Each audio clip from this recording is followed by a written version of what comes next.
Bon, moi je le sais très bien pourquoi il y a une augmentation des prix, on va pas se mentir. T'as même pas de crash pad, t'as pas de potes, t'as rien. Tu veux une bière? 15 balles, allez. La salle d'escalade c'est devenu le nouveau Basic Fit. Papel, il va encore avoir des problèmes en commentaire à la rediff, c'est sûr. C'est vraiment comme si t'allais au cinéma, tu payes ton entrée plein pot. Qu'est-ce qui légitime ça? En fait, la salle n'a pas changé.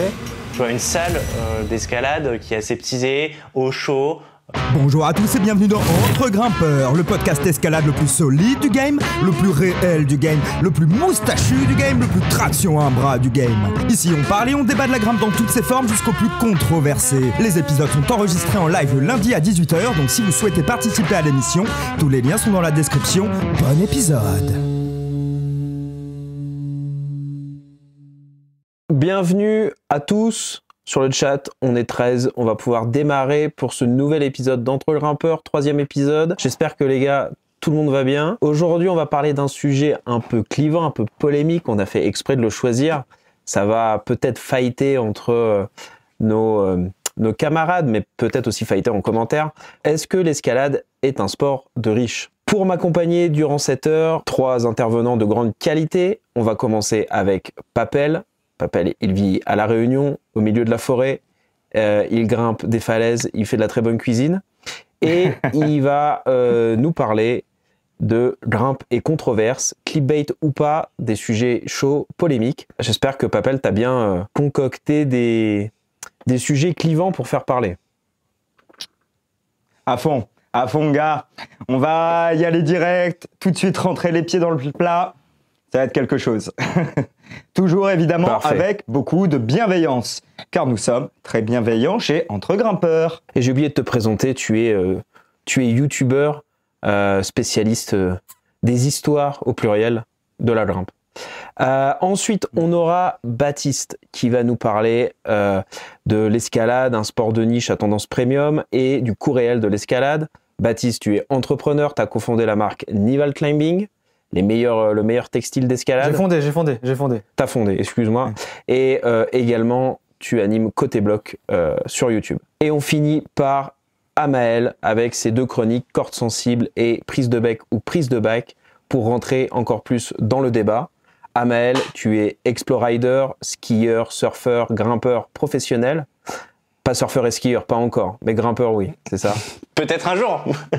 Allez, si Dieu le veut. Et tu vas nous parler des créations d'espaces municipaux avec des blocs accessibles, des prix réduits, même de la gratuité dans le monde de l'escalade. Est-ce que vous êtes chaud pour parler de tout ça, les gars? Bien sûr. Bah ouais, Super, écoute. là, on est opérationnel. Allez, J'espère parfait. Chat, est-ce que vous vous rendez compte qu'on est sur Internet, on va parler d'argent, parler de thunes. En France, c'est un sujet extrêmement sensible. L'épisode se fait à vue, en plus de ça. Très peu de notes, de la parlotte, et on va voir ce que ça va donner. J'espère, Dites pas trop en tout de cas, conneries, que il vous faudrait êtes pas se faire chaud. striker d'ici le 3e épisode quand même. Hein. On va essayer. La chaîne Donc- YouTube la plus courte de l'histoire du YouTube game. C'est clair. Mais ouais. Mais surtout qu'en plus, il y a des gens, ils partent tellement vite. Tu sais, j'ai ma vidéo qui a fait le plus de vues. Elle s'appelle « Comment l'escalade est devenue un sport de bobo ». Et littéralement, la vidéo, elle dure 42 minutes. Et je me suis pris peut-être 3-4 commentaires qui m'ont dit « Oui, j'ai regardé environ 20 secondes de vidéo et tu dis absolument n'importe quoi !» C'est ridicule. Et en fait, les gens, ils ont pris littéralement plus de temps à écrire leurs commentaires sous la vidéo qu'à regarder la vidéo. Donc ouais, mais c'est pas grave, on est chaud pour parler de sous. Trop bien. On va partir, les gars. Pour ceux qui ne me connaissent pas, je me présente. Je suis Guillaume, je suis journaliste spécialiste des sports outdoor et créateur de la chaîne Style Alpin dédiée à l'histoire de l'alpinisme. Mais ce soir, mon rôle, ça va être d'essayer de garder un semblant de trame. Vous voyez, tout le monde est très excité, tout le monde est un peu foufou, j'ai envie de dire.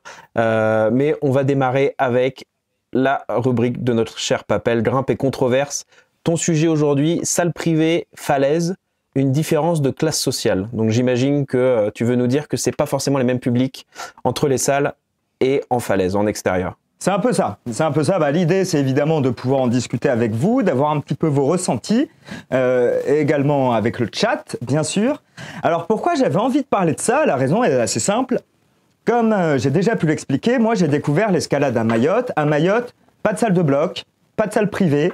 Pour s'entraîner, on avait un vieux mur de lycée d'escalade, enfin un vieux mur d'escalade dans un lycée avec des prises de l'an 40, un petit peu pourri, et une falaise.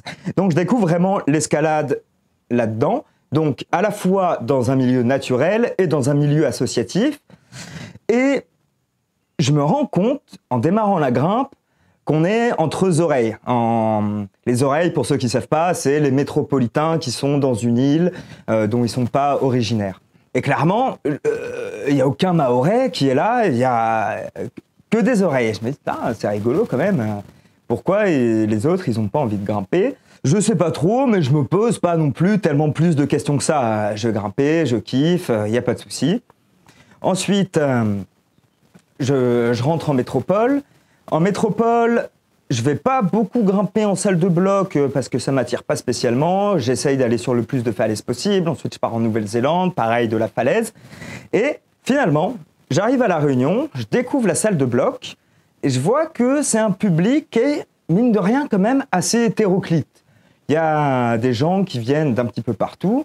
Et alors que je pouvais avoir un petit peu l'image, justement, un peu bobo, hein, des gens qui fréquentent les salles de bloc, je me dis, finalement, c'est peut-être pas si vrai que ça. Par contre, au bout de quelques mois, je refais un petit tour en métropole. J'arrive et je découvre l'escalade dans les salles de bloc parisiennes, notamment dans une certaine enseigne dont je ne citerai pas le nom. Et là, j'arrive, je regarde autour de moi. Je vois très peu de personnes qui grimpent et par contre, des dizaines de personnes derrière leur ordi, comme ça, en train de boire des petits matchas, des petits cappuccinos, des petits chocolats chauds. Je ne sais pas ce qu'ils buvaient. Et je suis là, wow, qu'est-ce qu'ils font? Enfin, je me suis gouré, en fait. C'est pas une salle de bloc. Tu débarques sur notre planète. C'est ça, c'est ça. Et je suis là, ah ouais, mais c'est quand même un peu spé, quoi. Et du coup, est-ce que c'est les salles privées qui favorisent, du coup, une émergence de gens qui viennent pour travailler, ou est-ce que c'est au niveau purement géographique? Parce que par exemple, ici à La Réunion, je grimpe sur deux salles majoritairement, celle de Saint-Denis et celle de Saint-Paul, pour ceux qui connaissent, donc une dans le nord, une à l'ouest. Et c'est vrai qu'à Saint-Denis, ça peut être un peu plus le peuple, quoi. C'est plus mix, on va dire. Il y a plus de diversité, des gens de tous les horizons qui viennent, qui se côtoient, qui grimpent ensemble. Alors qu'à la salle de l'ouest, vu qu'il y a aussi peut-être un petit peu plus d'entreprises tout autour, on retrouve un peu plus ce phénomène de gens qui viennent un peu 4 sup. Vous voyez ce que je veux dire? Ouais, c'est pas le même public. Il y a un côté un peu plus populaire et de l'autre des CSP++, ou ouais, c'est pas la même cible socio-professionnelle. Ouais. Et surtout que lorsque tu vas en falaise, tu retrouves moins ces gens-là. Il y a peut-être quelque chose d'un peu plus babos. Je dis babos, mais c'est absolument pas péjoratif. D'un peu plus roots, plutôt. Où c'est des gens qui s'en battent un peu plus les couilles, qui habitent dans des cabanes, dans la forêt. Voilà. Non, mais qui sont sûrement plus proches de la nature, c'est vrai, tu vois. Enfin, on peut mettre les deux pieds dans le plat. Ils sont moins prout-prout, peut-être. Ouais. Est-ce que vous êtes prout-prout, chat? Pour rebondir sur ce que tu disais, je pense effectivement c'est au-delà d'une question vraiment de coût, c'est une question d'être initié. En fait, les salles permettent un prêt à pratiquer, tu vois, entre guillemets. T'arrives, tu loues une paire de chaussons, tu grimpes, sans avoir forcément ce qu'on disait la dernière fois de connaissances et une culture, de la sécurité, de comment grimper, les bonnes pratiques, qui est indispensable pour la falaise. Donc forcément, ça amène un public plus large. Et peut-être un public qui a, en sortant justement du boulot, qui a des horaires, c'est peut-être ça aussi, tu vois. Au niveau, quand tu dis CSP+, c'est peut-être des gens qui bossent plutôt dans des bureaux, qui ont des horaires, entre guillemets, contraignants, et du coup, qui peuvent que aller dans une salle le soir. Par rapport à la falaise, qui nécessite d'y aller en journée ou le week-end. Tout à fait. En fait, si tu veux, j'ai aussi l'impression que dans les salles de bloc aujourd'hui, tu as plus de gens qui y vont exactement de la même manière, dont ils iraient à la salle de sport ou au paddle, tu vois, où c'est leur petite activité physique de la semaine et ils y vont pour se dépenser un petit peu sans avoir finalement cette recherche de l'escalade en extérieur. Je sais pas ce que vous en pensez. Mais c'est un sport qui est devenu urbain. Donc, si t'es en ville, bah t'as peut-être pas forcément de falaise à côté et du coup la pratique est complètement différente. Ben non, mais l'approche du mec qui a des falaises à côté, sera plus facilement accessible d'aller grimper dehors que d'aller grimper en salle. Et tout est fait pour satisfaire le citadin. Tu vois, une salle d'escalade qui est aseptisée, au chaud, tu peux prendre ton petit café, tu peux faire ton petit after work après ta séance. C'est le bon prétexte à aller grimper en salle. Pourquoi j'irais m'embêter à aller sous la pluie, à regarder la météo, avoir les bonnes conditions? Est-ce que le rocher il va être sec? Est-ce que ça va pas être trop humide? Est-ce qu'il y aura de la mousse? Est-ce que voilà, c'est plus contraignant d'aller dehors que d'aller en salle. Moi, pour rebondir sur le padel, je sais d'où tu tiens cette comparaison, parce qu'il y a eu un post LinkedIn de notre copain Vertige Média sur le sujet. Et moi, du coup, donc je suis de La Rochelle à la base, et quand je vais à La Rochelle, je vais jouer au padel, parce que oui, je suis un joueur de padel. Et ah ouais, tu joues au padel aussi? Ouais, bien sûr. Toi aussi? Fléchette. Non, padel. Mais moi, je pensais à ça, padel, fléchette. Il fait tout, Guillaume, en fait. et dans la salle de padel, il y a une salle Arcos de bloc, tu vois. Genre, ils ont la licence ils ont fait les deux. de padel et il y a une salle Arcos, il y a une salle de bloc Arcos dans le même truc. Amel, tu connais, je crois que tu y avais été. Ouais. Exactement, à La Rochelle, c'est un espace qui a été réaménagé et du coup, il y a une salle comme Arcos, enfin une salle Arcos en franchise. Et une salle de paddle. Mais tu traverses les terrains de paddle pour y accéder. Et là, tu vois, typiquement à La Rochelle, il y a très très peu de culture verticalité. C'est plat de chez plat de chez plat. Tu vois. Donc du coup, là, le bloc, pour le coup, ça n'empêche pas qu'il y ait des mecs qui soient forts. Mais là, pour le coup, c'est vraiment un pur produit, en gros, de gym after work. Parce que même il y a des mecs, moi j'ai déjà fait, tu fais ta partie de paddle et tu vas grimper après, ou tu vas grimper en attendant ta partie de paddle, tu vois. Et après, c'est tout inclus, t'as l'after work, etc. Donc ouais, mais ça on l'avait déjà un peu expliqué la dernière fois, que le bloc en salle en tout cas est devenu vraiment un truc, même à part, je dirais, de l'escalade outdoor classique. C'est presque deux sports différents finalement aujourd'hui. Hein. Ah oui, totalement. Totalement, même dans la manière de l'aborder, que ce soit dans le matériel, dans l'usage, dans les us et coutumes. C'est pas le même sport, c'est pas les mêmes ouvertures, c'est pas la même grimpe, c'est pas. Voilà, ça reste de l'escalade, mais par contre, je pense que le point de départ ne cible plus du tout les mêmes pratiquants. Ça, c'est indéniable. Clairement. Et puis même, tu disais aujourd'hui, il y a une hausse. Moi, je connais bien ce qui se passe à Paris, et c'est vrai que tu as une concentration d'ingénieurs qui se retrouvent continuellement en groupe dans des salles d'escalade, et c'est pour eux plus un social club et un lieu d'after work pour pouvoir faire du sport et effectivement faire des after work entre collègues. Mais c'est pas des gens qui vont avoir cette curiosité pour aller au-delà et avoir vraiment un intérêt dans la culture grimpe. Mais est-ce que c'est vraiment ce qu'on leur demande aujourd'hui? Les salles se développent autour de ces personnes-là, donc des personnes qui ont quand même accès à un salaire un peu plus élevé que la moyenne en France, mais ça on en reviendra plus tard dans le podcast. Bien sûr, quand il faudra dire les termes. Le prix des abonnements et le prix des entrées, une fois je suis revenu à Paris 3 mois plus tard, gros, le ticket qui était déjà à 17 €, il est passé à 18 € en 3 mois. Et j'étais là, mais pourquoi? Qu'est-ce qui légitime ça? En fait, la salle n'a pas changé. Bon, moi, je le sais très bien pourquoi il y a une augmentation des prix. On va pas se mentir. On en parlera peut-être après, mais les groupes de salles sont évidemment en contact les unes avec les autres. Et si l'escalade a pris 4 balles du jour au lendemain en même temps, c'est parce que ils se sont rassemblés pour mettre à jour les prix en voyant que l'escalade était en train d'augmenter. Donc, si vous ne le savez pas, vous avez appris quelque chose ce soir.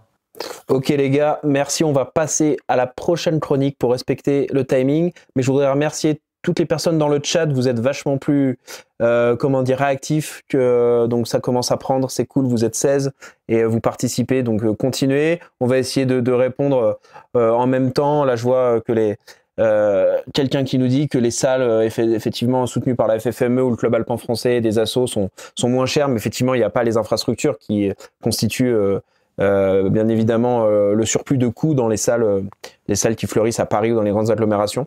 Mais on y reviendra, je pense, au fil du podcast. Et du coup, Papel, prochain sujet que tu voulais aborder, c'est l'appel du voyage et des destinations exotiques pour grimper et en retirer des belles images pour les réseaux sociaux. Du coup, tu veux poser la question, est-ce qu'il faut on peut se cantonner à la falaise du coin, ou il faut explorer le plus de rochers et le plus de destinations possibles? C'est ça, exactement. Déjà, avant tout, merci à tous ceux du chat. Hein. Salut Flo qui est là. J'ai vu qu'il y avait Irvine qui était là aussi. Big up les gars. Ah ouh. Il y a l'ami Rotovitz aussi qui est là. Ouais, ah oui, il y a Mewen. Mewen, merci beaucoup mec. Salut à tous, ça fait trop plaisir de voir que vous suivez l'épisode, que vous participez. Ça fait extrêmement plaisir de lire tous vos commentaires. On est vraiment désolé si on ne peut pas y répondre directement étant donné qu'on enregistre l'épisode, mais on y répondra un maximum. En tout cas, effectivement, j'avais un peu envie de parler à propos d'argent. Un voyage, ça coûte cher. Et on voit pas mal, mine de rien, sur les réseaux sociaux, peut-être pas de plus en plus, mais qu'on a vraiment cette recherche de belles images dans la grimpe et de destinations extrêmement exotiques. On va avoir envie de voir des choses en Asie, aux États-Unis, dans des destinations qui ont un peu de la gueule, comme si ça apportait plus de valeur finalement de grimper quelque part qui était très très loin par rapport à la petite falaise qu'on pourrait avoir à côté de chez nous. Et là, je sais déjà qu'il y en a qui vont me dire « Oui, c'est facile pour toi de dire ça, t'habites à La Réunion, tu fais exactement pareil. » Alors, oui, mais les gars, j'y habite. Je suis pas là 2 semaines, vous voyez ? Voilà, j'anticipe les commentaires. Attention au trash talk. Qu'est-ce qu'il y a, Papel? T'aurais été traumatisé par les derniers épisodes? Un truc qui s'est mal passé, tu veux en parler? Tranquille. On passe à la suite. Et du coup, est-ce que c'est quelque chose que vous ressentez aussi, un petit peu ce besoin à tout prix d'exotisme pour ressortir du beau contenu grimpe, ou c'est quelque chose auquel vous aviez jamais vraiment trop pensé? Et l'autre chose dont j'avais envie de parler, c'est des climbing trips. Est-ce que vous avez déjà vraiment, vous, organisé des voyages purement escalade où le but c'est d'aller découvrir une nouvelle falaise, une nouvelle destination et d'aller grimper le plus possible? Ouais, moi déjà pour la question sur le climbing trip, moi c'est pas que du climbing trip. C'est sûr que ça m'intéresse d'organiser des séjours ou des voyages, mais c'est plus des séjours ride au sens large du terme, où en fait je m'arrête pas que sur l'escalade. Typiquement, tu vois, une destination récente sur laquelle je suis allé, c'est le Maroc. Le Maroc, tu peux aussi bien surfer, c'est connu pour avoir pas mal de spots de surf, que grimper, que faire de l'alpi, que y aller aussi pour un dépaysement et apprendre de la culture marocaine. Et du coup aussi t'intégrer aux locaux. Donc j'organise plus des trips de riders que ce côté pur juste escalade, tu vois. J'ai du mal à me dire je vais partir dans un pays si c'est pour voyager et me dire je vais faire que de la grimpe. Tu vois, déjà il y a le côté culturel qui m'intéresse dans le pays ou dans l'endroit où je vais aller. Et du coup, c'est vrai que je me cantonne pas que à la pratique sportive, tu vois. J'ai vraiment envie d'avoir un dépaysement et un apprentissage de l'autre. Moi je suis un peu dans le même esprit qu'Amael, mais après c'est aussi quand tu pratiques plusieurs sports outdoor. Moi j'aurais tendance à, justement, j'aime beaucoup voyager, mais à maximiser mon voyage, à la fois pour aller dans des endroits que je connais pas et pour aller rider, pour faire plein de trucs. Tu vois, si je vais au Japon, c'est en hiver pour taper de la grosse poudreuse, trouver des endroits aussi où grimper, potentiellement surfer, et aussi m'immerger dans la culture. Donc c'est pas pure escalade. Et je pense que au-delà de faire des belles images, c'est plutôt pour pratiquer déjà dans des spots qui sont reconnus comme étant méga stylés par rapport à ce qu'on peut avoir en France. Après, faut pas dénigrer non plus. En France, il y a 1000 spots qui sont trop cool. Des fois qu'on surpasse un peu en se disant ouais, c'est à côté de chez nous, mais en vrai, il y a plein de trucs à découvrir. Mais quand tu voyages, pour moi, c'est au-delà de juste aller faire des images pour dire j'y étais, c'est juste parce que la qualité, alors en surf, en ski, en ride, c'est parce qu'il y a forcément, il y a des spots qui sont connus. Mais après, en escalade, il y a aussi des rochers ou des endroits où grimper juste par la beauté du lieu, tu vois. Je sais plus que j'avais vu là, dans le Pays Basque, pas loin de chez toi, Amael, là, vers Sanseb, il y a des roches d'une couleur de ouf là, rose, orange et tout. Je sais pas où c'est exactement. J'avais vu ça dans le Grimper. On a le Race Kibel. Ça doit sûrement être ça. C'est des trucs vraiment au bord de la mer. C'est des falaises. Tu plonges dans la mer. Ouais, c'est ça. Mais alors, en falaise, tu vas avoir plutôt Passaya, avec la baie et des falaises qui sont au-dessus de l'eau. Mais tu as aussi le Race Kibel où c'est une roche type grès. Et en fait, tu as l'impression d'être dans un endroit un peu féerique où tu transposes la roche de Fontainebleau. C'est vraiment le même grès, vraiment les mêmes rochers. Et tu mets ça au bord de l'eau, dans une falaise, et un cadre idyllique. Franchement, c'est vraiment magique. Mais donc, je pense que tu penses à ça comme spot. Et il y a des gens dans le chat qui nous disent effectivement, par exemple, le camping d'Elfroide, c'est 110 € le mois, si je lis bien. Ouais, c'est à peine 110 € pour le mois. Donc après, le voyage, c'est toujours comment tu veux le réaliser. Pour moi, si tu veux partir dans le meilleur surf camp du Maroc, tout inclusive et tout, où tu veux aller grimper, être à l'hôtel hyper confort, ou si tu prends ta voiture, que tu as aménagée, tu descends, tu campes dedans. Tout dépend du niveau de confort que tu vas avoir, mais pour moi, la question de richesse dans le voyage, tout dépend de ta volonté de confort en vrai. Mais aujourd'hui, il y a assez d'offres, je pense, pour voyager, découvrir des spots de ouf sans se ruiner. Et il n'y a même pas besoin d'aller très loin. Parce qu'en fait, souvent, on imagine le côté... Je pense à la Grèce, tu vois, pour l'escalade. C'est une destination qui est beaucoup de grimpeurs vont. C'est pas si cher que ça. Il y a moyen d'y aller assez facilement. Mais pour autant, le dépaysement, il peut être total à une demi-heure ou 2 heures de chez toi. En France, on a quand même des spots vraiment magiques, vraiment formidables. Et c'est vrai qu'il n'y a pas besoin d'aller en Afrique du Sud ou aux États-Unis. Tout à fait. Voilà, il y en a pour toutes les bourses, il y en a pour toutes les envies. Effectivement, la question du coût doit pas influer sur ton envie d'aventure et d'exploration. Tu vois, il y en a qui vont se mettre des barrières en se disant ouais, mais j'ai pas le budget pour. Si t'es prêt à réduire peut-être un peu ton confort, tu peux faire des grandes aventures sans que ça te coûte rien en soi. Et juste les gars, l'Italie, vous allez dans les Dolomites, déjà c'est un autre monde complètement. C'est sans incroyable. parler que c'est un endroit légendaire de l'histoire de l'escalade. Les paysages sont simplement incroyables. Et l'Italie, même en montagne, dans des stations même de ski réputées, franchement, pour manger, boire un coup, etc., c'est vraiment pas cher. Donc il y a des pays en Europe déjà où par rapport à la France, en termes de coûts, c'est très très intéressant. L'Espagne. Complètement. Ouais.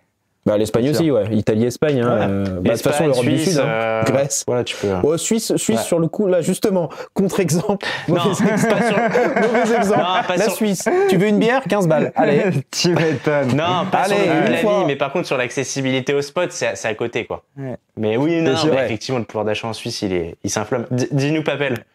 Ouais, et puis même pour rebondir sur ce que tu disais sur les aventures, je suis complètement d'accord avec toi quand tu expliques qu'il n'y a pas besoin d'aller loin pour vivre une belle aventure, dans le sens où moi, un des meilleurs souvenirs que j'ai en escalade, c'est de rentrer en région parisienne et de découvrir un vieux secteur de Fontainebleau, pas très connu, où tu trouves pas facilement un topo, où t'arrives à trouver de vieilles archives sur internet, c'est quelques dessins assez mal faits, c'est pas très clair, et t'es là, t'es tout seul, t'as même pas de crash pad, t'as pas de potes, t'as rien, et juste t'essayes de découvrir les blocs, tu dois te frayer un chemin à travers les ronces, à travers les fougères, et tu trouves un espèce de caillou pas très beau, avec pas mal de mousse, et t'es là, ouais c'est ça, puis tu le grattes un petit peu, et derrière cette mousse, t'arrives à trouver des prises, et t'arrives finalement à sortir ton bloc, et c'est extraordinaire. Alors que même en ayant pu voyager, en ayant été en Nouvelle-Zélande ou ici à La Réunion, je trouve que lorsque t'arrives sur un spot hyper aseptisé, parce qu'il y a de l'aseptisation même en extérieur, où tout est super bien expliqué dans le topo, ça va t'expliquer exactement la petite marche d'approche, combien de temps ça va te prendre, l'exposition, à quelle heure t'auras pas le soleil. Et en fait, t'arrives, c'est presque comme si t'allais dans une salle finalement, et t'as pas du tout ce côté aventurier que tu peux avoir en région parisienne si tu prends un peu le temps d'aller dans les trucs un petit peu moins fréquentés. Donc vraiment, l'aventure en fait... Ouais, Guillaume. Moi, je vois très bien Papel avec un casque colonial et une machette en train de débroussailler des fougères à Fontainebleau. Ça, je le picture vachement bien. On cut.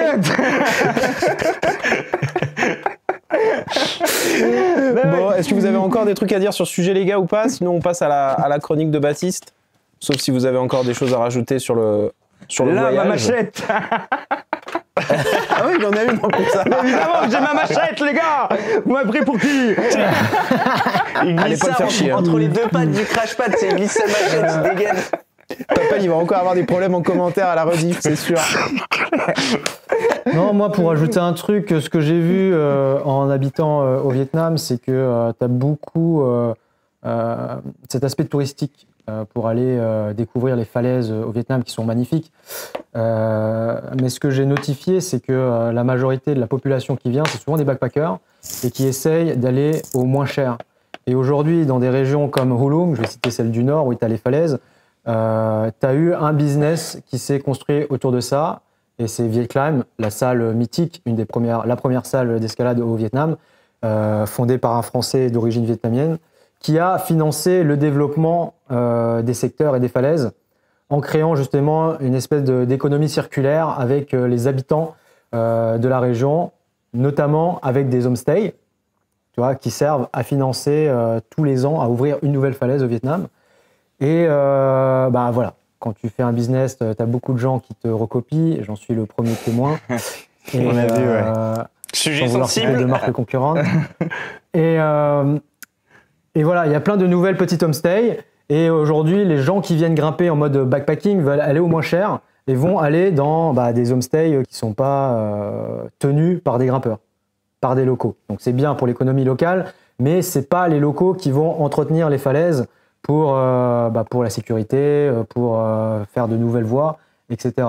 Donc si un jour vous voulez aller au Vietnam ou dans d'autres pays, renseignez-vous d'abord sur l'histoire de la grimpe et essayez de privilégier les business qui servent à développer aussi l'activité et la discipline dans ces sports-là. Après, voilà. Les homestays sont 2 fois plus chers, mais vous avez quand même une expérience enrichissante avec des familles qui font ça depuis le début, qui se consacrent à ça, qui connaissent l'environnement de la grimpe, etc. Donc voilà, moi si j'avais quelque chose à dire sur ça, renseignez-vous à chaque fois quand vous allez dans un pays où l'escalade n'est pas encore développée et essayez de promouvoir les acteurs qui veulent développer tout ça et qui sont là pour parler du fondateur Jean Verly, il fait ça depuis 10 ans. Ouais. Ah, ok, raison. hyper intéressant. 10 ans à se consacrer à développer l'escalade au Vietnam. Et c'est grâce à eux que le Vietnam peut voir l'escalade évoluer dans son pays et voir des touristes venir aussi participer à l'économie du pays après coup. Ouais, complètement. Le tourisme outdoor, on a vu des limites assez importantes sur, notamment au Népal avec l'alpinisme où ça prend des proportions assez inquiétantes, où justement l'environnement est aseptisé, il n'y a plus justement ce côté aventure. Donc c'est important de rester authentique. Et très bonne remarque de Dido FFLL. Bon, j'ai du mal à prononcer. Si on veut plus d'aventure, faire du trad ou de la grande voie, c'est clair.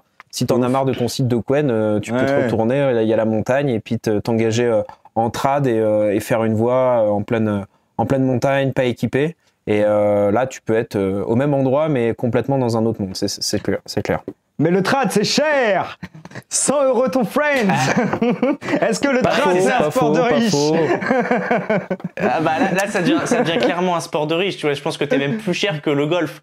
Tu dois acheter tes friends, tes coinceurs. Le matos va vite monter. Alors, pas faux, mais avec maintenant le matos de trad moderne qu'on a, tout se récupère. Les coinceurs, c'est facilement récupérable, ça a été inventé pour ça. Là, je suis en train de lire en ce moment un livre de Georges Livanos, qui est un grand grimpeur français, notamment une très grande légende des Calanques et des Dolomites. Et donc, du coup, là, dans ses premières ascensions dans les Dolomites, il raconte que dans ses ascensions, vu qu'il est obnubilé par les difficultés, il oublie des pitons, des étriers, donc du matos neuf qu'il a acheté. Et les gars, quand ils faisaient du trad, ça coûtait cher, les pitons, les mousquetons et tout. Et il laissait beaucoup de trucs en place parce qu'ils n'arrivaient pas toujours à dépitonner, à retirer les étriers qu'ils avaient mis. Donc il faut se dire que par rapport à avant aussi, on a quand même un matos avec les Friends qui est quand même réutilisable, qu'il faut changer s'il y a des problèmes, tu les fais tomber, etc. Mais globalement, voilà. C'était le petit côté historique, même si j'ai pas de chronique histoire aujourd'hui, il fallait quand même que je dise un truc, sinon j'allais pas me sentir bien. Non, mais c'est sûr que l'évolution du matériel a joué aussi sur le coût, hein. Mais il n'y a pas que du matériel cher. Tu peux en trouver aussi à tous les prix aussi, mais il y a aussi un business derrière là que je voudrais rajouter, c'est qu'aussi on pense qu'il faut toujours acheter, tu vois, genre du Black Diamond ou tu vois des marques assez haut de gamme. Mais tu vois Simon avec des 4, te propose aussi beaucoup d'équipements à moindre coût. De toute façon, dès que c'est de l'EPI, de l'équipement de protection individuelle, c'est de toute façon normé et certifié en Europe. Donc, effectivement, normalement, il n'y a pas de souci. Regardez-moi cette richesse. Ça c'est cher. Ça, c'est cher. Ça vaut de l'argent. Pour refaire un peu d'histoire, les premiers nuts ont été inventés par les Anglais. Ils utilisaient des boulons, tu vois, ils bossaient dans l'industrie, dans des usines. Dès qu'il y avait des boulons rouillés qui devaient jeter, hop, ils les récupéraient. Et ils ont inventé les nuts comme ça. Donc si jamais... bon, ne faites pas non plus ça, je garantis pas, parce qu'après on va se retrouver avec des problèmes, mais voilà. Et Mewen, tu veux m'inviter? Bah vas-y mec, moi je suis trop chaud, hein. Invite-moi, moi je t'invite. Tu lui payes le billet d'avion par contre, c'est ça? Est-ce que t'es riche, Mewen? Putain, c'est bien dans le thème. Les gars, on va enchaîner pour pas être en retard. On enchaîne avec Baptiste qui va nous parler dans sa chronique Fashion Grip de l'image de l'escalade, un sport de niche à la tendance premium.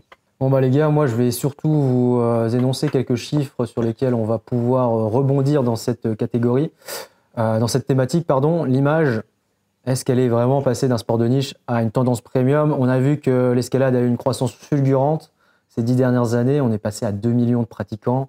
On peut estimer à 3 millions de pratiquants, mais ça c'est la fourchette à la hausse. On a des infrastructures qui pop tous les mois. On a 300 salles privées, 20 en moyenne qui ouvrent tous les ans. Donc on voit que c'est un marché en pleine ébullition, en plein essor. Un chiffre, 84% des 2 millions de grimpeurs grimperaient au moins une fois par semaine. Ce qui semble assez logique, une fois que tu es dedans, tu grimpes régulièrement. En parallèle, l'escalade s'est aussi orientée, et c'est là toute la question, vers un marché premium. On voit des salles qui ressemblent plus à des hôtels. Et là, je vais penser notamment à Climbing District, qui a aussi levé des fonds. Donc on voit que maintenant, il y a des fonds d'investissement qui viennent s'intéresser au marché de l'escalade. Ils ont levé 10 millions d'euros sur un tour de table, ce qui a permis aujourd'hui d'ouvrir, non pas qu'en France, mais aller à Milan et à Londres. Vous avez vu peut-être récemment Climbing District qui a ouvert une salle à Londres. Donc on voit que c'est un marché là qui intéresse les fonds d'investissement. Donc ce qui intéresse les fonds d'investissement, ça veut dire qu'il y a de l'argent à se faire. L'augmentation du chiffre d'affaires, plus 17% en 2023. On peut voir aussi que des entreprises spécialisées comme EcoSport, où c'est spécialisé, niché, sport outdoor, essayent de venir à Paris et de mettre des magasins au sein de la capitale pour venir concurrencer des institutions comme Au Vieux Campeur, Decathlon. L'escalade se démocratise, mais devient de plus en plus premium, attire aussi un public plus large et plus exigeant. Qu'est-ce que vous en pensez de ça, les gars? Est-ce que vous, ça vous plaît d'avoir accès à des saunas et à une petite bière locale à 9 € la part? À des saunas carrément, c'est où ça? Il y a des salles où il y a des saunas. Mais non, mais sur Paris, tu as beaucoup de salles effectivement qui te proposent le sauna, voire peut-être le hammam. Et pour moi, honnêtement, ça n'a aucun intérêt. Tu vois, je trouve que c'est ridicule. Inutile. Et souvent, une fois sur deux, le sauna il est fermé parce qu'il est cassé, parce qu'il fonctionne pas. Mais je pense que Bah oui, on le voit. Donc, est-ce que pour toi, l'aspect premium est du marketing? Alors, l'aspect premium, est-ce que c'est du marketing? Ça dépend comment c'est amené. Il y a des salles qui, comme Climbing District, ont une vraie DA, une charte graphique, une identité, une manière d'amener le truc où je me sens à l'aise. Et je sens que, tu vois, t'arrives, t'as ta petite serviette, t'as ton gel douche qui peut être prêt. Il n'y a pas de restauration, mais il y a un concept derrière où tu peux venir sans les mains, sans rien, et juste avec tes chaussons, et tu vas avoir des petits accessoires, des petits à côté, des petits plus qui, pour moi, ont du sens.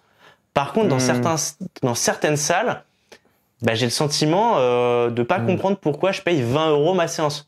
Tu vois, à l'époque, tu payais dans certaines salles, j'ai une bêtise, mais tu vois, il y a 10 ans, c'était peut-être 10 € l'entrée. Aujourd'hui, l'entrée, elle est à 15 €. T'arrives dans une salle, la première fois, tu veux découvrir le sport.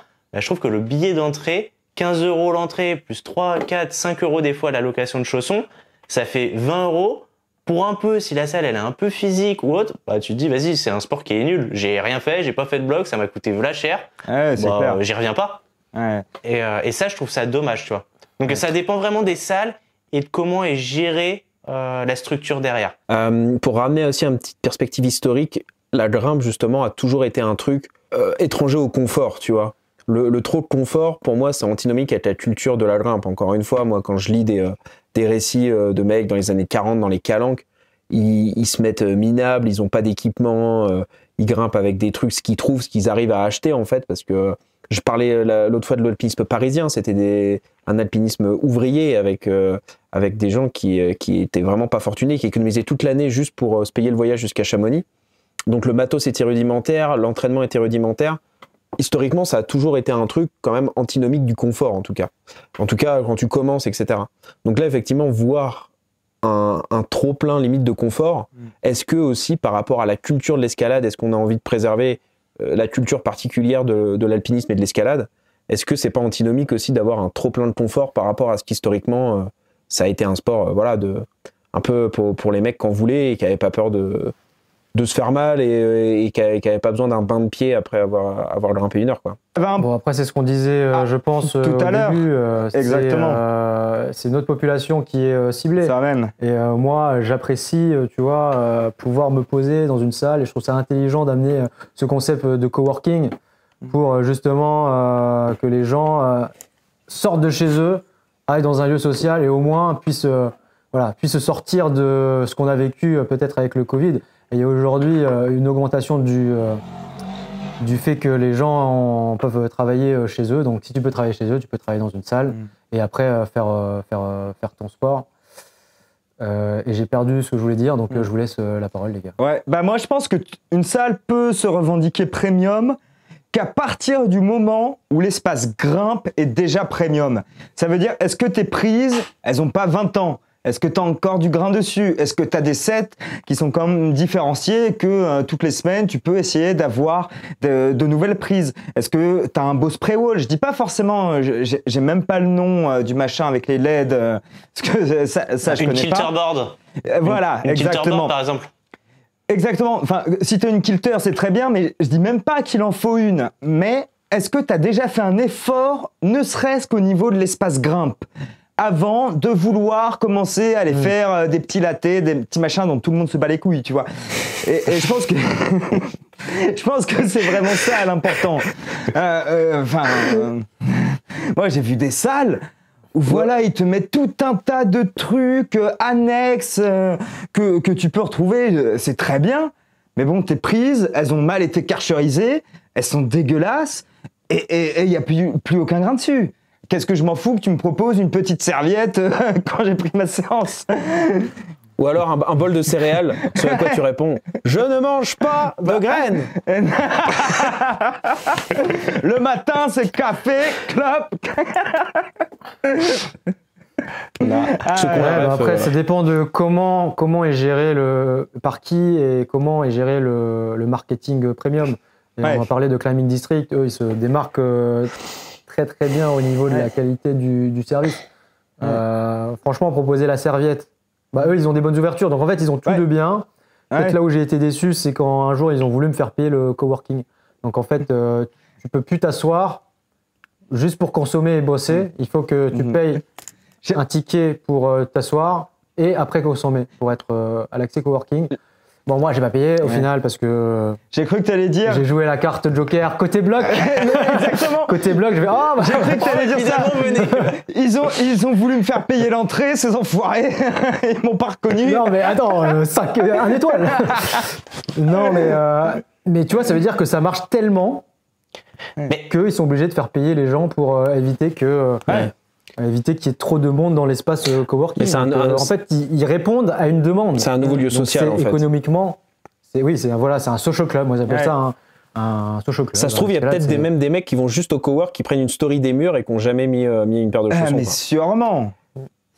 Et Ok les gars, on avance juste. Ouais, non, si vous avez encore un truc à dire sur ce sujet. Juste pour finir, effectivement, juste le point que Papel a abordé sur l'investissement, tu vois, pour moi, une salle premium, elle est premium à partir du moment où son stock et ses gammes de prises sont premium. On fait un sport qui est de l'escalade. Pour moi, l'investissement premier et là où je pense que tu justifieras le plus ton prix d'entrée, ce sera sur ton investissement sur le mur et pas en justifiant de j'ai ce petit accessoire, j'ai ce petit truc à côté, j'ai ce petit plus qui au final franchement on s'en fout. Enfin on vient pour grimper. Sinon si je veux aller dans un bar, je vais dans un bar. Si je veux aller me détendre, je vais faire de la thalasso mais voilà, mais je vais pas dans une salle d'escalade. En tout cas, c'est mon avis, tu vois, il est peut-être tranché mais il est là, tu vois. Je disais même quand je vais faire du padel qui est quand même le sport apparemment considéré comme pour le networking, je m'arrête pas au bar en repartant. Parce que sinon ça t'annihile un peu l'effort, tu vois. C'est parce que t'es un vrai sportif aussi. Ouais. Non mais bizarrement par contre, tu vois, pour revenir sur le coût des prix, tu vois, dans l'entrée dans les salles d'escalade, je pense qu'il y a. C'est la prochaine rubrique. Ah bah du coup, j'attends. On enchaîne les gars. La deuxième rubrique, en plus, on est un poil en retard, mais ça va le faire. La deuxième rubrique de Baptiste. Le coût réel de l'escalade, un sport accessible ou élitiste. Donc là, je pense qu'on pourra vraiment débattre et chacun donner notre avis. Est-ce qu'on pense que l'escalade est en définitive un sport de riche? La question dont tout le monde attend la réponse depuis le début du live. Bon, les gars, on va juste parler chiffres. Là, j'ai recensé quelques chiffres. Les coûts des abonnements en salle, c'est plus ou moins les mêmes par rapport aux différents groupes. On a Climb Up à 600 € par an, Arcos à 540, Blockout à 588. Donc, si on fait la comparaison, ça c'est ce qui semble intéressant parce qu'aujourd'hui, on voit dans le chat même que les gens ont l'impression que la salle d'escalade c'est devenu le nouveau Basic Fit. Eh bien, un abonnement de fitness et de musculation, c'est environ 240 à 400 € par an. Donc, c'est des sports beaucoup moins chers. L'escalade indoor, souvent, c'est 600 € par an. C'est un coût supérieur à tous les sports traditionnels.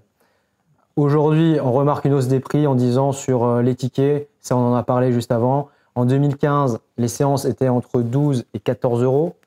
En 2024, 2025, c'est entre 16 et 18 €, et je pense que c'est plus dans les 18 €. C'est une augmentation de 30 à 50%. Pourquoi? Coût croissant des loyers, salaires, équipements, inflation, que sais-je.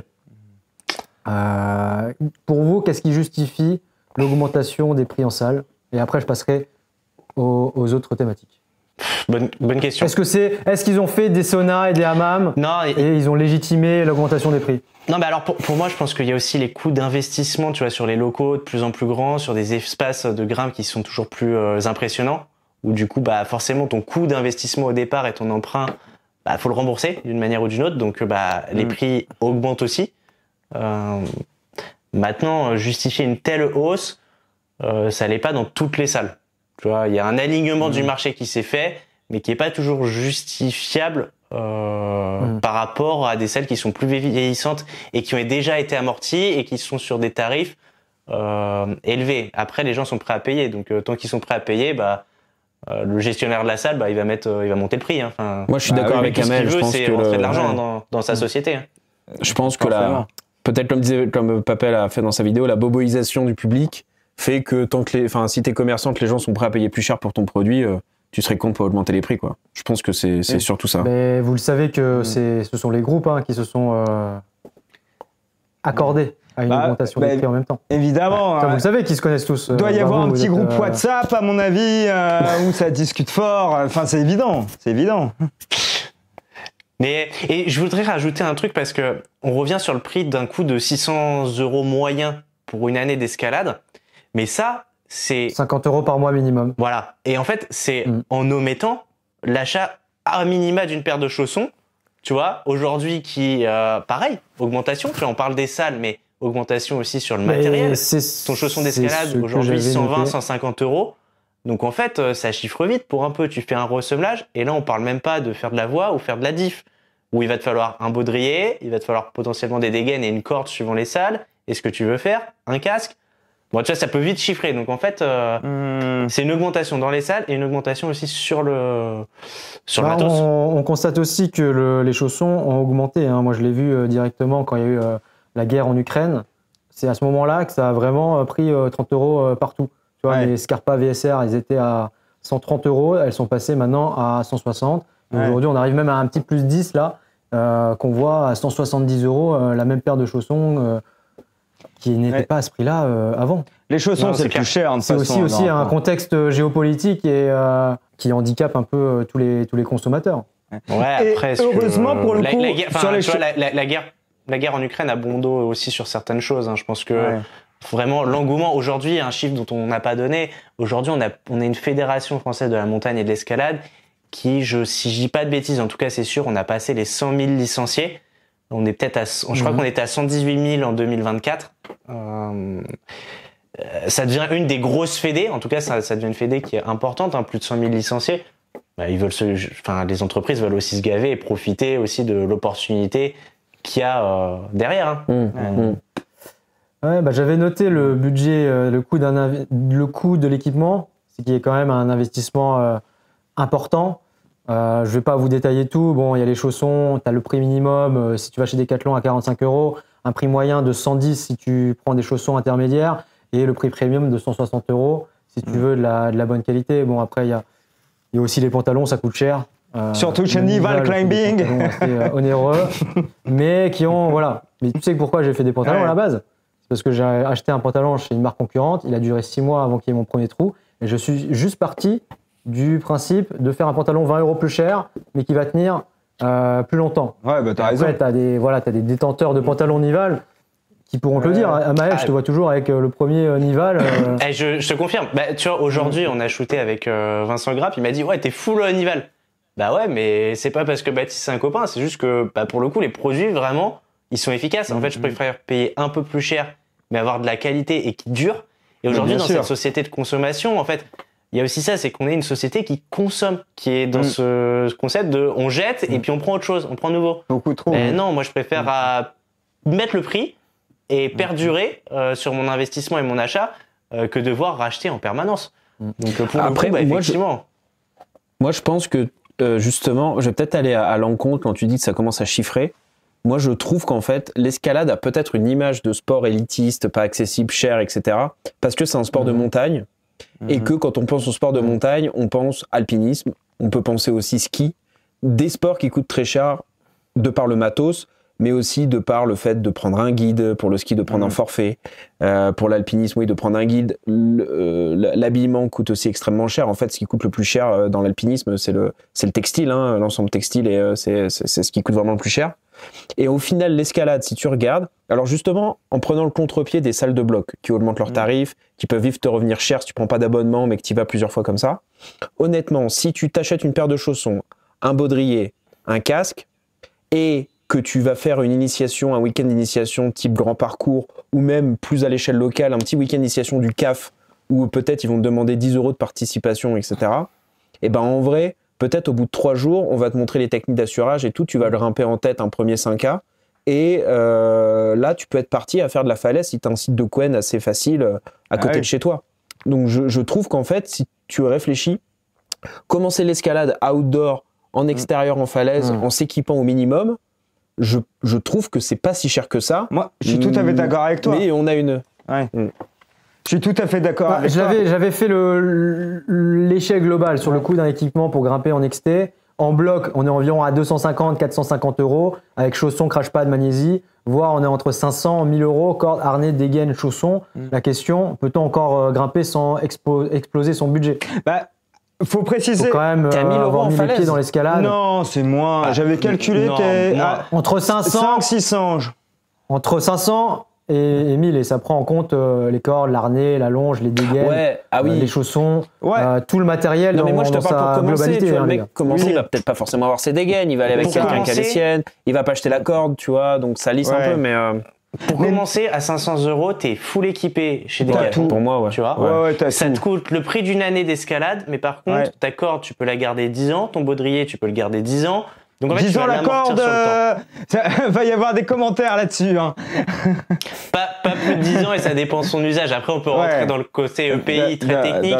Mais non, bien sûr. Quelqu'un qui va grimper une fois de temps en temps, voilà. Ouais, les GOAT, voilà, des EPI, dans les commentaires, vous nous dites tout ce qu'il faut savoir sur les cordes. Mais sinon, Donc les gars, mais tout ça pour dire terminer, que l'escalade peut ne pas être si chère si tu la pratiques dehors. Tu vois, on peut rester à l'essence même de cette pratique. C'est ce que je voulais dire. Surtout, c'est ce que je voulais dire. Tu pars en vacances, si tu es grimpeur et que tu as ton matos, tes vacances, elles te coûtent quasiment rien. Enfin, tes activités en vacances. Donc les gars, ça. Pour terminer cette thématique, une question, réponse oui ou non, petit tour de table. Okay. L'escalade est-elle devenue un luxe pour vous? Papel, oui ou non? Non. À bloc. Luxe de ouf. Ah ouais? C'est premium, c'est devenu un sport bobo. Non mais pour toi, la question c'était pour toi. C'était oui ou non, Les gars, on ne débat pas. Papel lâche les provoque. Et je provoquais pas. Pour moi non, pareil comme je l'ai dit, on peut s'en tirer en faisant de l'outdoor pour pas si cher que ça, de mon point de vue. Après je sais que c'est toujours très cher pour des gens, mais par rapport à d'autres sports, je trouve pas que c'est exceptionnel.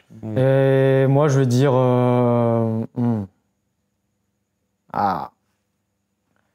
après les gars, moi je sais pas. Non, je pense que c'est quand même un sport qui coûte assez cher.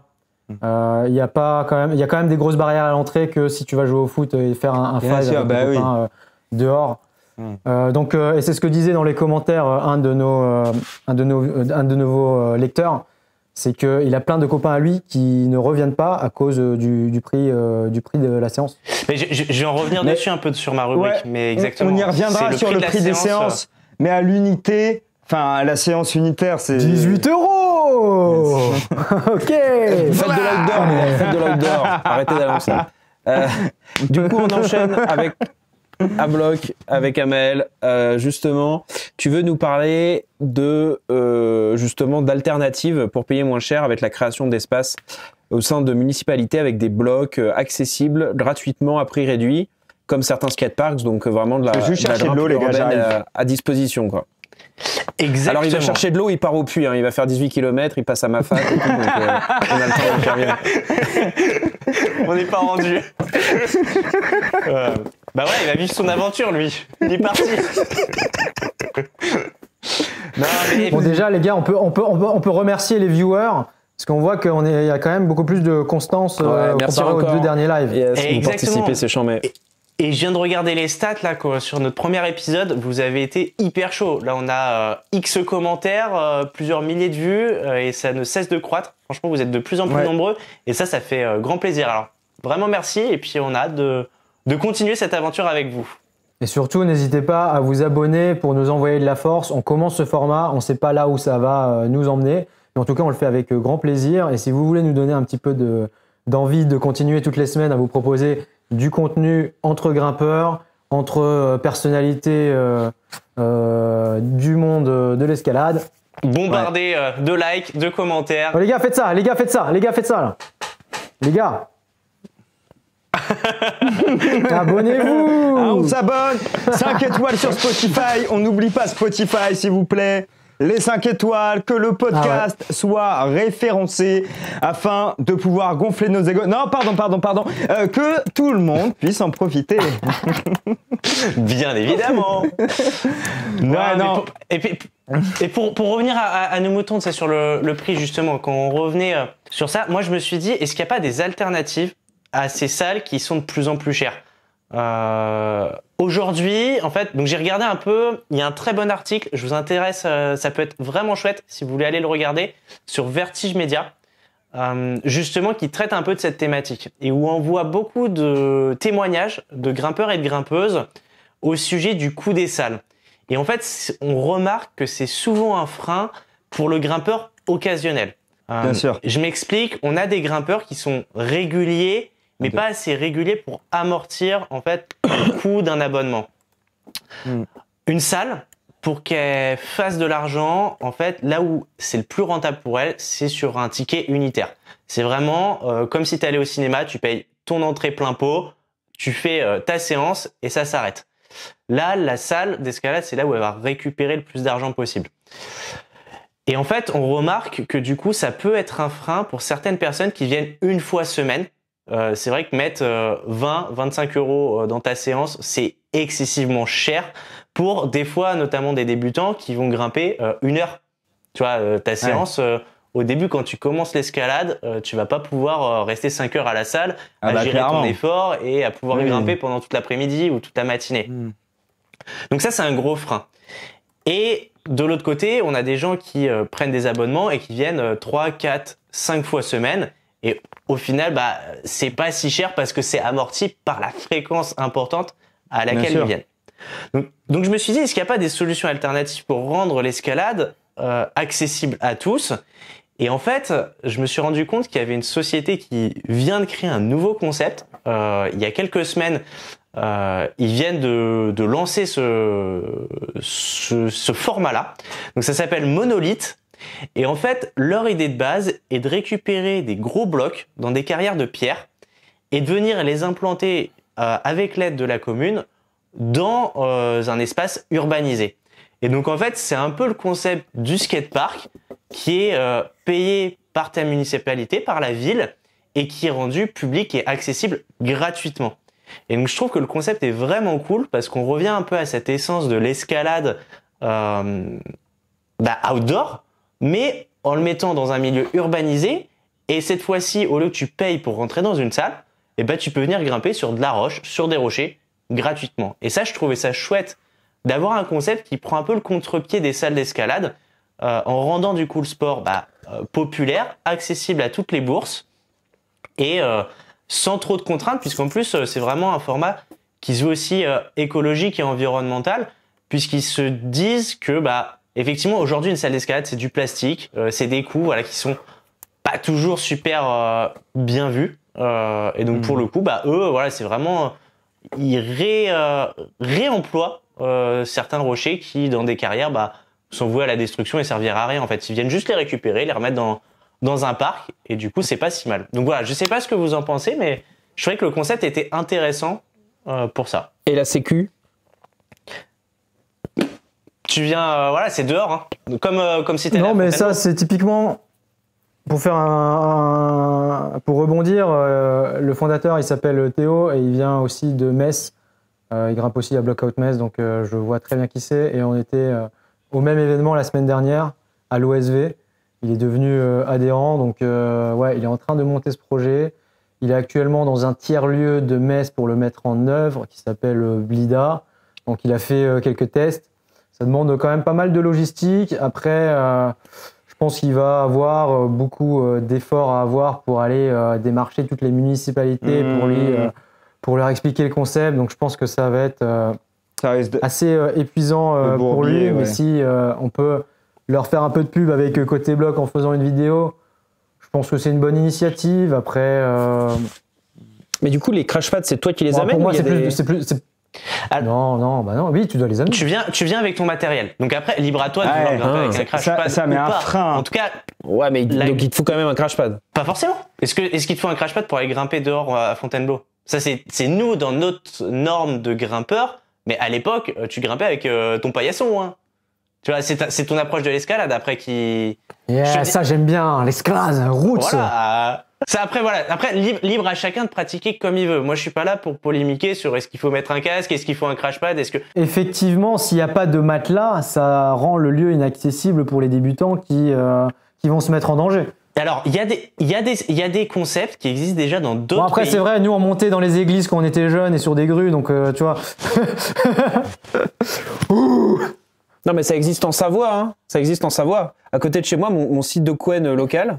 T'as la falaise et tout, et juste derrière, à côté des toilettes, du coup les odeurs c'est pas ouf, mais bon il y a été des toilettes un peu outdoor, et du coup la mairie dont le territoire, le site de Couen est sûr, et du coup ils ont mis des matelas qui sont tout le temps là, Donc après, ça pose aussi la question, comme j'ai vu un commentaire, est-ce que ça peut être saccagé quand tu laisses tout le temps du matériel à disposition du public? Tu peux.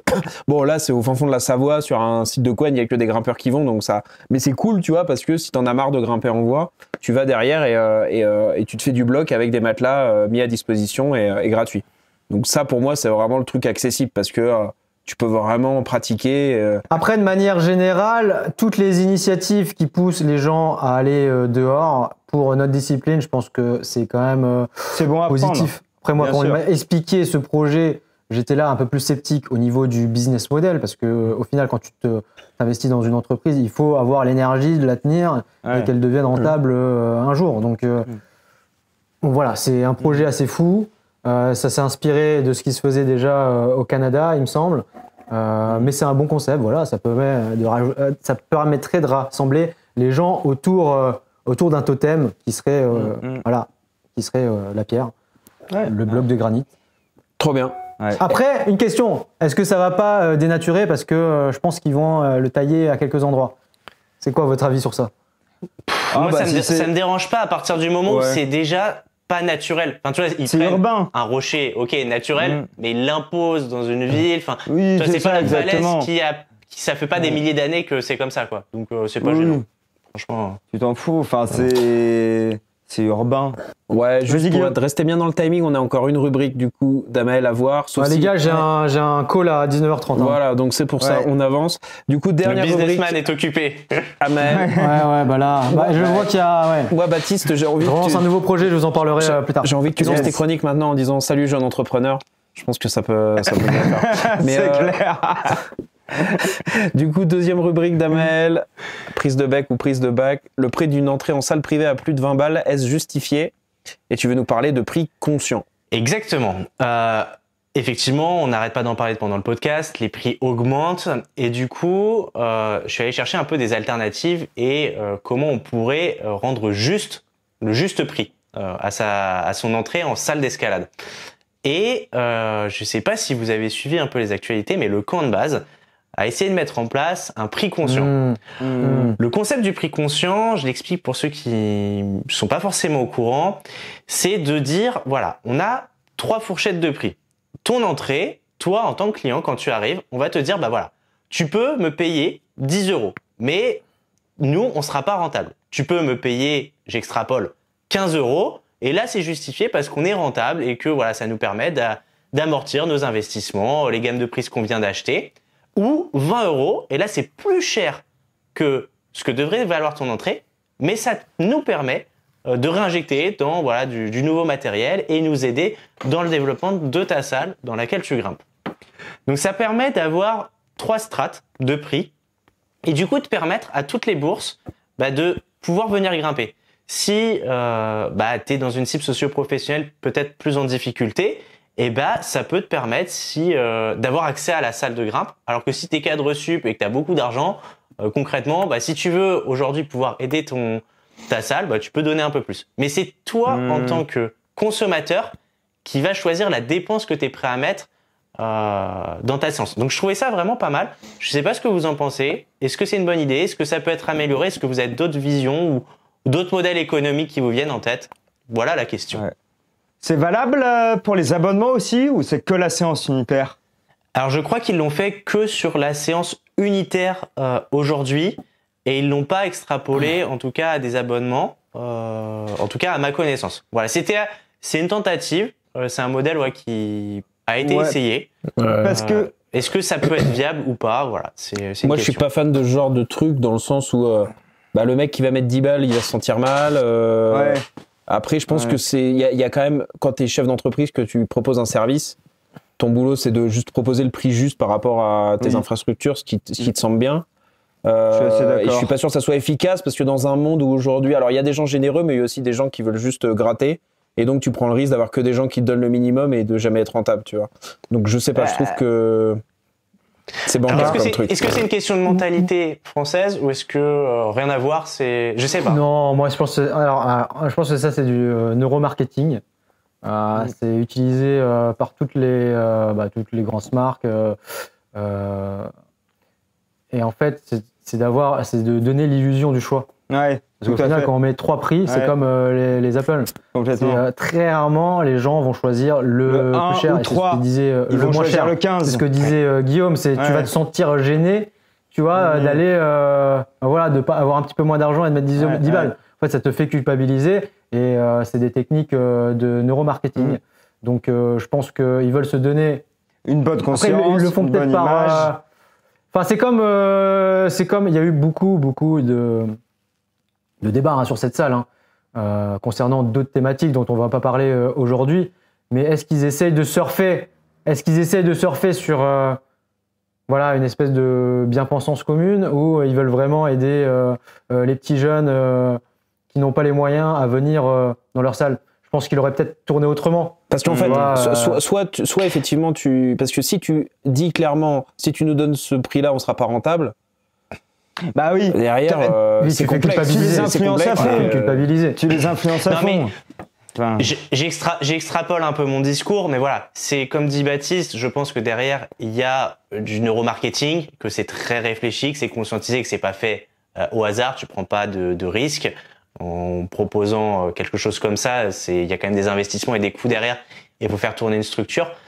Mais voilà, la vision, elle était un peu là, elle était d'avoir de laisser le choix au consommateur. Voilà, en tout cas, j'ai vos visions. Moi, je pense qu'effectivement, il vaut mieux, en tant que professionnel du sport, justifier son prix et l'asseoir et qu'il soit correct. J'ai un autre exemple qui est par contre intéressant. Je ne connais pas d'autres salles qui fait ça, mais peut-être que vous en avez en tête. J'ai la salle de The Roof à Bayonne, dans laquelle je grimpe très régulièrement, c'est à côté de la maison. Et c'est la seule salle où je vois faire ça. C'est-à-dire que tu as le tarif normal, qu'on retrouve dans toutes les salles. Ensuite, tu as le tarif réduit pour les étudiants, gendarmes, pompiers, militaires. Et tu as un tarif également solidaire pour par exemple les personnes qui sont à Pôle emploi, au RSA, et qui sont vraiment dans des petites bourses. Et je trouve que ce tarif solidaire peut être une solution aussi à rendre la séance d'escalade beaucoup plus accessible, et cette fois-ci en justifiant ton prix et sans avoir ce côté un peu bâtard. Je suis d'accord. Ça me choque pas, c'est bien. C'est si tu justifies que t'es dans une situation précaire, tu peux avoir un discount. C'est. Oui, non. C'est le fait de culpabiliser, moi qui me dérange avec cette salle belge. Ouais, c'est ça. Voilà. Mais c'est en Belgique, fallait le dire tout de suite. Vous savez ce qu'on dit, Vous savez ce qu'on dit. Dans l'intro, ça tu le mettras. C'est une blague, on vous aime les Belges, on vous aime. Ouais. Surtout quand vous vous abonnez. En vrai, intéressant, mais je pense que faut juste, si tu justifies ton prix, et ça fait partie du business en fait, Baptiste pourra le confirmer, mais établir ton prix, c'est hyper compliqué et c'est du travail. Et ne pas le fixer, du coup, c'est un peu facile, quoi. Donc c'est clair. Puis vous savez ce qu'on dit, c'est clair, tout le monde a une bonne raison et la vraie raison. Donc, si tu mets ça pour faire partie, pour te donner l'illusion que tu as envie d'aider les gens, tu vas pas le faire si toi, en tant qu'entreprise, t'as rien à y gagner non plus. Donc, je suis d'accord. Et t'imagines si déjà le prix où apparemment t'es pas rentable, il y a déjà 25% de marge, là, ça serait une idée business incroyable. Ouais, c'est clair. Là, les gars. Ah ouais. Bon, trop bien. Est-ce qu'il y a encore vous avez encore des trucs, mais il est déjà 19h12, on va peut-être conclure pour pas finir trop tard. C'est sûr. Pour Baptiste. Donc, du coup, peut-être prendre une question du chat. Ouais. T'as Esbou. Là, il y en a plus trop. Alors, attends. Si le chat, si vous avez des questions, n'hésitez pas à nous les mettre. On va en profiter. On va finir là-dessus sur une question qui dit un peu piquante. Depuis que je suis en vrai, j'ai un rendez-vous à 30, donc en fait, il faut que ça soit juste terminé à 30, comme ça, j'ai pas à attendre 10 minutes tout seul comme un con. Non, mais déjà, un petit tour de table sur la question de base. Est-ce que selon vous, l'escalade est un sport de riche? Oui, non. Moi, je pense que l'escalade est un sport qui a beaucoup de richesse. Apporter beaucoup de choses positives à beaucoup de gens dont je fais partie et je m'attelle à redistribuer avec ma manière, évidemment, parce que je reste moi-même, mais oui, c'est un sport très riche dans l'ensemble et j'espère qu'il va se démocratiser un peu plus et évidemment être accessible au plus grand nombre parce qu'on est quand même en 2025 et le sport, c'est le sport pour tous. Bien sûr. Eh ben, Un papel. Ah, Sport por todo. pour todos, para todos. Et comme il dit Esbou, depuis que je suis devenu grimpeur régulier, j'ai totalement arrêté la malbouffe et les fast-food. Donc ça compense, mais t'as complètement raison, mec, et t'as eu tellement la bonne idée de virer ces merdes et de remplacer ça par du sport et de la grimpe. Enfin, j'imagine que ta vie va mieux du coup, donc à fond. C'est ça aussi, t'as des gens, ils vont te dire l'escalade ça coûte cher, nani nana, ils vont dépenser je sais pas combien en alcool, ils vont te dépenser je sais pas combien en tickets à gratter, ils vont te dépenser je sais pas combien en paquets de cigarettes. J'avoue. Donc, Là, on a aussi le clip de Papel pour l'intro là.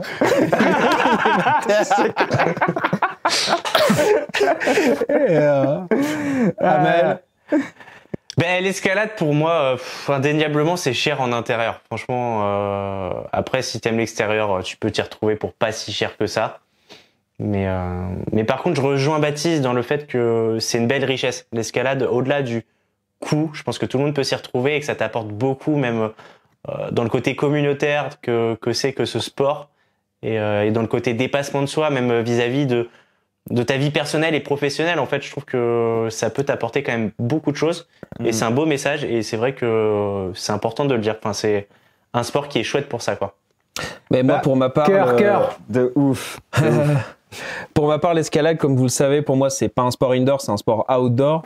Et je pense que de ce point de vue-là, l'escalade n'est pas un sport de riche, puisque le petit investissement que tu vas faire pour du matos extérieur qui va te durer plusieurs années, ça va t'apporter tellement de connexion à la nature et de bons moments à l'extérieur avec tes potes, que honnêtement, comparé à d'autres sports, même sport collectif, au final, je pense que c'est pas plus cher que n'importe quel sport. Quand on voit, par exemple, le running, tu vois, j'ai beaucoup bossé dans le milieu du trail running et tout. Tout le monde dit, ouais, le running, juste tu cours, machin. Franchement, si vous voyez le panier moyen, les mecs, ils achètent des chaussures tous les 4 mois. Les gilets de trail pour faire des 10 km. Donc, très honnêtement, je pense que acheter un baudrier, une paire de chaussons et un casque et commencer à aller grimper en excès, ça coûte moins cher que ça. Donc, faites-le et sur le long terme, l'investissement est largement rentabilisé, je pense. Largement. Et puis même, tu sais, on dit souvent, c'est la phrase extrêmement bateau, mais que l'escalade, c'est pas un sport, mais un mode de vie. Et c'est vrai que si tu prends uniquement l'aspect sportif de la grimpe, comme on a pu le voir dans les salles de bloc, si tu veux aller faire ça en afterwork, etc. Oui, ça peut être un sport qui vaut un peu cher. Mais à partir du moment où la grimpe, c'est devenu un truc, comme pour nous, tellement important que ça dépasse largement le cadre sportif, je veux dire, là, la grimpe, elle nous a amenés ici. On n'est pas en train de faire du sport, on est juste en train de parler, tu vois. Et donc, quand tu vois tout ce que ça t'amène, bah non, c'est pas cher. Question du chat. Question du chat. Et elle est très intéressante. Et on finira là-dessus, mais elle est belle, ouais. Vas-y. Voilà. Je te laisse. Est-ce que les gars, vous payez toujours vos entrées ou vous faites jouer votre notoriété? Alors moi, personne me connaît, donc. Bon, moi, je suis, les gars. Moi, j'ai des partenariats avec certaines salles que je mets aussi en valeur dans mes vidéos en faisant des tournages chez eux. Donc, c'est des échanges de bons procédés à l'ancienne. Je leur envoie de la valeur, ils m'envoient de la valeur. Donc, effectivement, ça fait... quand je vais dans une nouvelle salle et qu'ils ne me connaissent pas, je paye. Mais sinon dans les salles partenaires, je ne paye pas mes abonnements annuellement. Et en même temps, j'aurais pas les moyens vu que je suis un entrepreneur en France. Donc, frérot, je donne tout à l'État français. C'est ça. Merci pour ça. On est pauvres. On va faire un Tipeee. On va faire le Tipeee entre grimpeurs. Faut nous aider. Non, je déconne évidemment. Non, car ici, on ne gratte pas. Et toi, t'appelles? On s'en sort. Non, moi, j'ai pas le niveau où déjà on me reconnaît forcément, clairement. Et après, en général, quand on me reconnaît, je vais quand même payer mon entrée, mais ça m'est arrivé quelques fois qu'on me paye un truc à boire, quoi. Voilà. Okay. Mais l'entrée, payer en nature. Paye. Ouais, exactement. Amel, toi. Moi, ça dépend. C'est-à-dire que j'ai été directeur du coup adjoint chez Arcos, donc il y a forcément des connaissances ou des salles dans lesquelles tu peux rentrer sans payer. Après, je consomme. C'est-à-dire que je paye pas forcément mon entrée, mais par contre, je suis un bon consommateur au bar ou au resto. Et du coup, l'idée, c'est d'être donnant-donnant. Tu vois, ils me font rentrer, donc je paye mon entrée. Ah, mais c'est toi qui paye le coup à Papel, alors, du coup. Ah, exactement. Et pas non, mais... non, impossible. Tu lui payes ou tu lui donnes? Et tu peux pas lui glisser de billets parce qu'il grimpe torse-poil, donc... Là, dans le caleçon, Bon, mec. les gars, on va arrêter l'enregistrement là parce que Baptiste a un rendez-vous. Moi, j'ai l'apéro qui m'appelle. Donc, il y a des trucs importants dans la vie. J'ai pas un rendez-vous, j'ai une réunion. Pardon. Excuse-moi. Et, Non, mais il y en a qui bossent. Hein. Il y en a qui essaient de s'en sortir. Il y en a qui donnent à l'URSSAF français, là, jusque bien profond au côlon. Hein. Partout. Bon les gars, merci beaucoup. C'était trop pour cool. ce live, c'était hyper cool. Merci à tout le monde dans le chat. Vous êtes 19, c'est notre plus gros score depuis le début. Vous avez été vachement réactifs dans les commentaires et merci de nous donner de la force. Et à lundi prochain. Et vous pouvez retrouver l'épisode de la semaine dernière est sorti aujourd'hui sur YouTube. Donc allez le voir pour ceux qui l'ont loupé et vous aurez la rediffusion de cet épisode lundi prochain. Spotify. Ciao les mecs. Et sur Spotify, Ciao, mettez 5 abonnez-vous. étoiles. Abonnez-vous. 5 étoiles, on Abonnez-vous. s'abonne, la cloche. Allez. Bang, bang. Et à lundi prochain.